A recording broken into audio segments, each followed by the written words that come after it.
Salve pessoal! Nessa semana nós não teremos a nossa aula síncrona, a nossa aula ao vivo, porque iremos participar da Feira de Profissões. Portanto, deixarei essa aula gravada falando um pouco sobre fusíveis, sobre transmissão de energia elétrica e resolvendo alguns exercícios do nosso material didático. Aqui eu tenho um exemplo bem básico do sistema de geração e transmissão de energia elétrica. Tem uma barragem aqui, um gerador, vai para uma estação elevadora. Essa estação elevadora eleva os volts que irão para a linha de transmissão. As linhas de transmissão transmitem tensões entre 138 mil volts até 750 mil volts.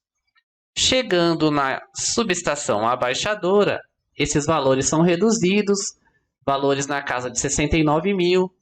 E, na verdade, nos postes que estão próximos da sua casa, aqueles 3 fios que vão na horizontal, eles possuem uma tensão de 13 mil volts em geral. 4 mil ou 13 mil volts. E eles só vão para 110 ou 220, que é o que a gente usa nas nossas residências, depois de passar pelos transformadores. Aqueles que ficam nos postes perto de sua residência. Esse é um dos grandes méritos da teoria de Nikola Tesla, que foi um dos precursores no estudo da corrente alternada. A corrente alternada ela é muito fácil de ser transformada no sentido de elevar ou abaixar a tensão elétrica. Um outro esqueminha aqui, estação geradora, as linhas de transmissão com 500, 345 mil, 230 mil, 138 mil. Tudo em kV. K indica 1000. Então, transmissão para o consumidor de 138 a 230 mil volts. Um dos grandes problemas de elevar a tensão é a isolação que a gente tem entre estes fios. O isolamento aqui é o ar que fará, não tem uma capinha plástica nos fios que a gente vê nas estradas, que tem aquelas bolas laranja, que na verdade são sinalizadores e tal. Próximo da cidade, transformador a baixa tensão, então para valores entre 26 e 69 mil volts, nos postes 13 ou 4 mil volts. Indústrias podem usar valores mais elevados, enquanto nas nossas residências, valores entre 120 e 240 volts. Mas por que é elevada a tensão para transmitir? Lembra? P igual a U vezes I. Potência elétrica, medida em watts, igual a tensão vezes a corrente. Se eu passar a tensão elétrica, que é U, dividindo, eu vou ver que a potência, e essa potência é fixa, né? É a potência consumida pelas residências. Se eu mantenho esse P fixo e aumento os volts da transmissão, quanto maior for o valor embaixo, menor será a corrente. E isso gera grandes vantagens, porque eu até coloquei aqui já a resposta da nossa questão 3, que está na página 121 do livro. Se você tem uma corrente menor, você precisa de um fio de menor diâmetro. E um fio de menor diâmetro é muito mais barato. Evita perdas devido ao aquecimento. Então tá ali, ó, corrente é inversamente proporcional, ó. Quanto maior é a DDP, menor será a corrente. E além disso, vale ressaltar que em um gerador, a perda de energia por efeito Joule, a perda de energia interna, ela é proporcional a R vezes I ao quadrado. Então, quanto maior for a corrente, maior será a perda de energia, o aquecimento dos cabos. Se a transmissão for feita em baixa tensão, os cabos precisarão ter maior diâmetro para evitar esse aquecimento. Haveria maior esforço mecânico dos postes e das linhas de transmissão. Imagina um cabo muito pesados, precisaria de um material muito mais resistente para dar sustentação. Aqui eu vou ressaltar a palavra cabos. Qual a diferença entre fio e cabo? Fio é sólido, ele é um único fio. Cabos é um monte de fio entrelaçado.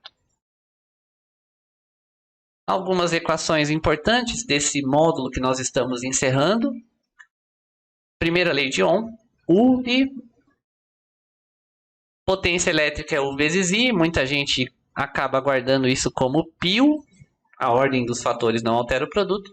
E energia é igual a potência vezes o tempo. Quanto mais tempo você permanecer no chuveiro, maior vai ser o consumo de energia.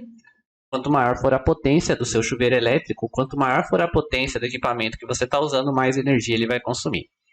Lembrando aí, então, U é a DDP, diferença de potencial ou tensão elétrica, é a grandeza medida em volts, em homenagem ao Alessandro Volta, criador da bateria. R é a resistência elétrica, é medida em ohms, em homenagem ao George Simon Ohm. A corrente elétrica, a intensidade da corrente elétrica, então I, é medida em amperes, em homenagem ao André Marie Ampère. Ali nós temos o watt, James Watt, potência elétrica, unidade do sistema internacional. Watt, na verdade, é joule por segundo. E a unidade de energia é joule no sistema internacional, em homenagem ao James Prescott Joule. Se nós juntarmos as duas primeiras equações, a equação da potência elétrica e a primeira lei de Ohm, nós obtemos essas duas aqui, que podem ser úteis para determinar a potência de um equipamento e um circuito elétrico, mas são consequências. Bom, vamos falar agora sobre fusíveis e disjuntores. Galera, eu já perdi as contas de quantas vezes eu ouvi a palavra fuzil quando a pessoa estava se referindo ao dispositivo de proteção. Fuzil, meu povo. É esse dispositivo aí, é essa arma. Então, fusível é esse dispositivo de proteção elétrica que, quando passa uma corrente de grande intensidade, esse fiozinho no meio, esse filamento se rompe, protegendo o circuito. Este daqui é muito comum, era muito comum de aparecer em equipamentos elétricos, tipo estabilizador de tensão, que era muito utilizado nos computadores antigos. E esse daqui ainda é muito utilizado, são nas caixas de fusíveis dos veículos, tem fusíveis tipo estes.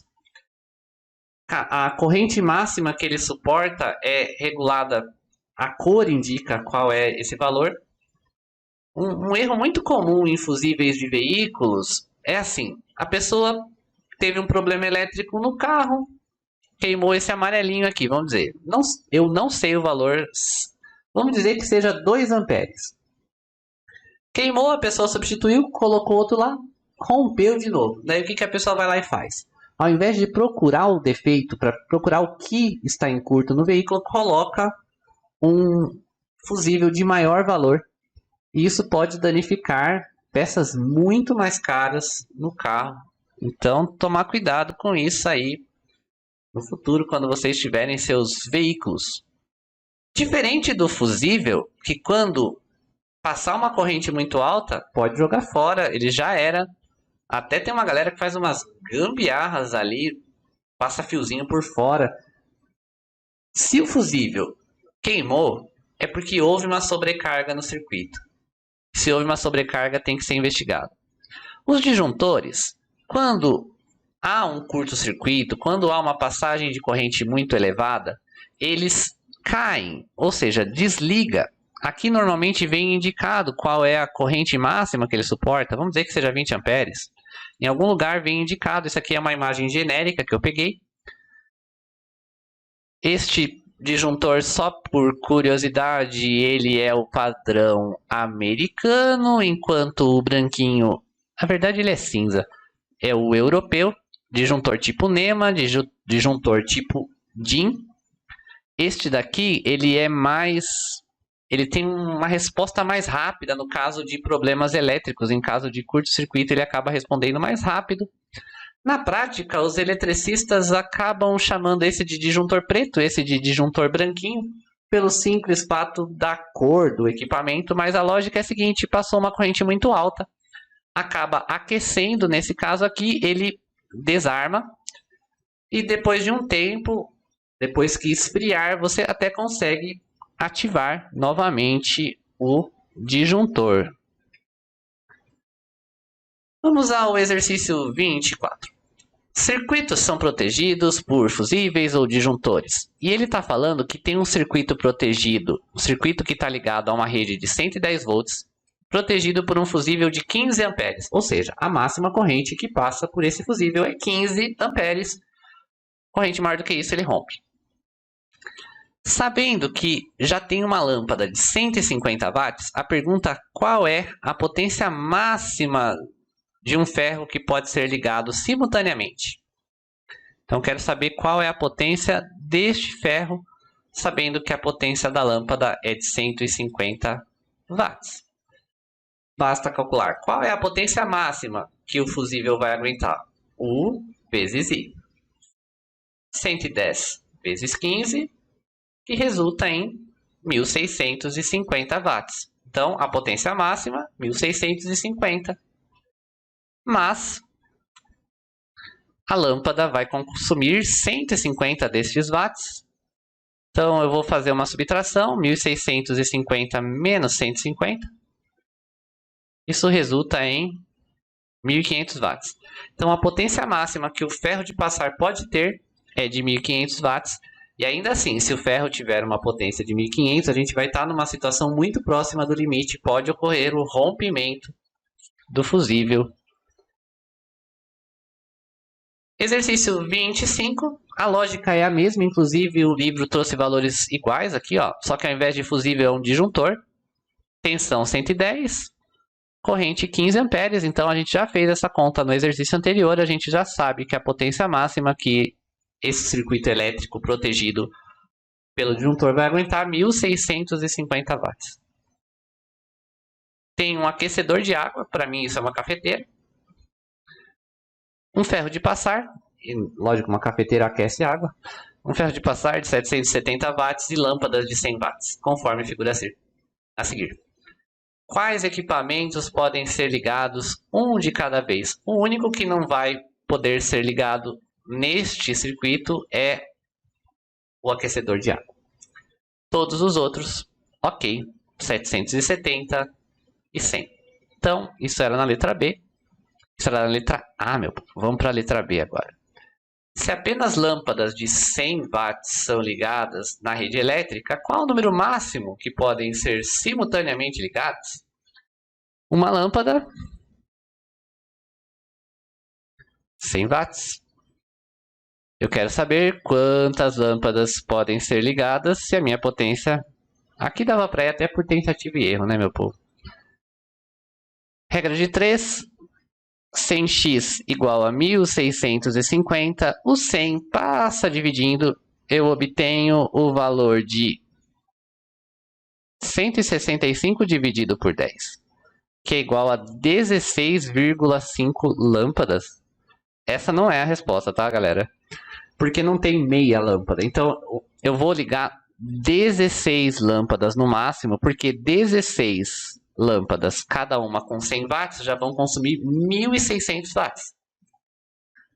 Se eu ligar mais uma, 17 já dá 1.700, o disjuntor vai cair. Então, o circuito não vai aguentar. Meia lâmpada não dá para acionar. Bom, meu povo, vamos ao último exercício dessa aula. Em uma casa, um eletricista ligou 10 lâmpadas numa tensão de 120 volts. Então, anota ali, U igual a 120 volts. E o maluco, o eletricista, ligou em série em vez de ligar em paralelo. Nessa ligação em série, ele mediu a corrente e obteve o valor de I igual a 5 vezes 10 elevado a menos 2 amperes. Então, a vírgula tem que andar 2 casas para a esquerda, 0,05 amperes. É a corrente que passa neste circuito aqui. Então, essa é a corrente, 0,05 amperes. A pergunta é, quando for feita a ligação correta, qual vai ser, após a modificação, qual a medida para todas as lâmpadas acesas da corrente total? Então ele quer saber a corrente total. Numa associação em paralelo, a gente precisa somar a corrente que passa em cada uma dessas lâmpadas. São 10 lâmpadas, então é só calcular 10 lâmpadas iguais. Se eu descobrir a corrente que passa por uma delas, sucesso.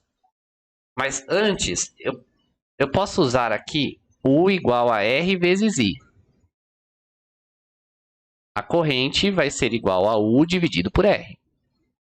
Se eu já sei que a tensão é de 120 volts, eu preciso descobrir a resistência de uma lâmpada. Para isso, a gente vai usar o circuito em série. Então, no circuito em série, a resistência é a soma das resistências. Então, cada uma dessas lâmpadas possui uma resistência R. Como são 10 lâmpadas, a resistência equivalente desse circuito é 10R. Então, vamos usar o total, que são 120 volts fornecidos, é igual a resistência equivalente vezes I. 120 igual a resistência equivalente, 10 vezes R, vezes a corrente, que eu já tenho. A corrente já foi informado, 0,05. Galera, aqui nós temos uma multiplicação, e na multiplicação a ordem dos fatores não altera o produto. Então eu posso fazer 10 vezes 0,05, que vai ser 0,5. Esse 0,5 está multiplicando, ele passa dividindo.